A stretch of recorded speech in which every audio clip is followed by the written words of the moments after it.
Hey, what's up, y'all? I'm Jonathan Stein. Today we're going to be doing a track breakdown of my brand new track, IDMGG. Now, you're probably never going to figure out what that stands for. It's okay, but the track is really great. And let's take a look. All right, y'all, let's check this record out. So I'm just going to play from the top. Okay, right off the bat, we hear a pad, which you could see I flattened here. The original MIDI source here, and I used this Arturia Prophet here. Some of my first time experimenting with some non-Ableton synths. Definitely some good stuff. Make no mistake though, Wavetable is still my fave of them all after spending time with them. So there's that, but the main attraction is this vocal chop, and I've been doing this a lot lately. I'm not using that. So this is something I found from Splice, and usually I just kind of do a mixture of just using the default transit and then kind of just manually moving them around to finesse. And I guess there's a little bit of effects. This is kind of like a multi-band saturator, so heightening up the brights, top end. Yeah, super groovy. Yeah, this has like a very vintage sound to it. Saturn, this is another plugin that's kind of like a multi-band saturator. So I'm just doing some really bright tube saturation up top. Sometimes you need to do this stuff to get the sparkle you want. Hey, super groovy. Okay, here's another little situation happening here. This is a different one from the Arturia bundle, which you could rent to own on Splice if you're curious. But it's really not necessary, because Ableton's got everything you need. Okay, cool. So a mixture of simple hat sample.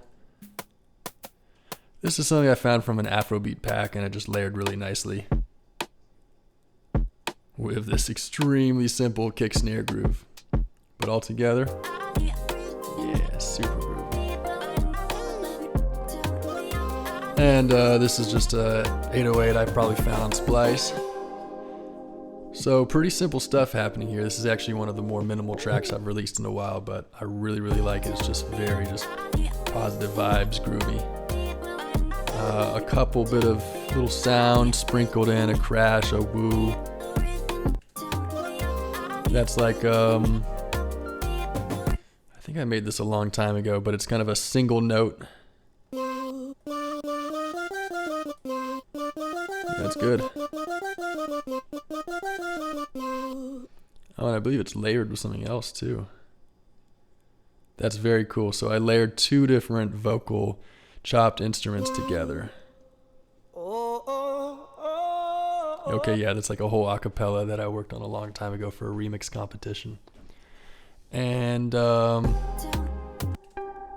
okay, this is another very simple thing with reverb. I mean, these are just really just textural simple things.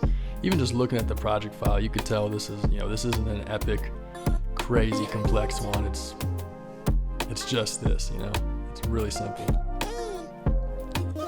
But yeah, you could get a lot of sound done with just a simple project layout. You don't need to go crazy with your layerings. Just make sure your layers are good.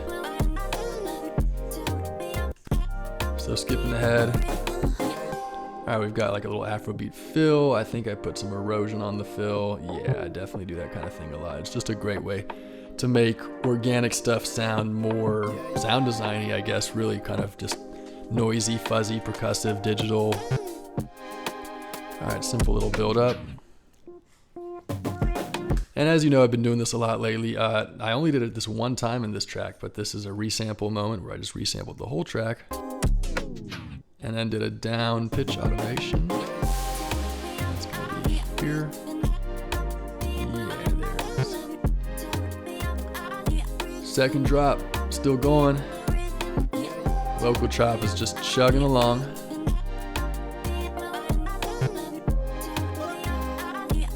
And for this last section, I go a little hard. This is a drift layer that I did not end up using, but I'll keep it in there just for fun. Cool, so this last section is just all about the heightened drum and bass work. Let's hear that section again.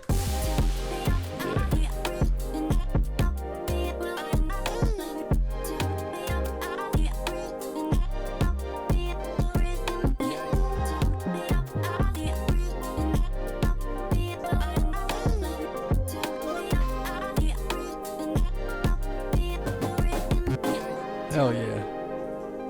Outro, I go back to the simpler part of the chop.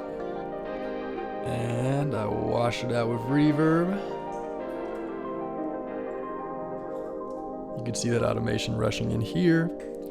This is me finally starting to use the dark hall algorithm on hybrid reverb, which is a really great reverb.